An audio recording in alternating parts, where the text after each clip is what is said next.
Hello, I'm Stuart. Here in the video we will share the details for the StreamFab Error Code 322. As per our research, this error comes when users try to download content from streaming platforms like Amazon Prime Video, Disney+, Paramount+, and Crunchyroll. According to our research, the error may be due to regional restrictions, outdated software, or a conflict with StreamFab's configuration files.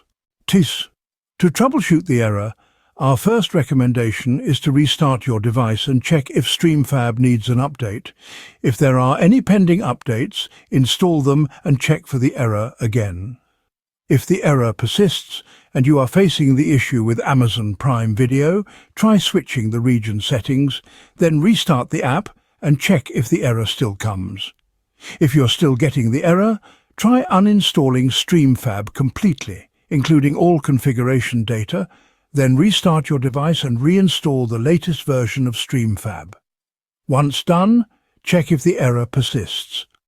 At last, if you have tried everything but the error is still coming, we suggest you reach out to StreamFab support to report the issue. So there you have it.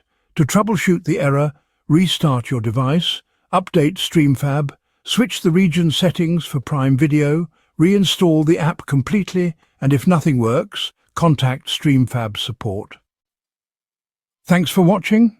If this video helped, don't forget to like, share and subscribe. Have any questions or issues? Drop them in the comments below. See you in the next one.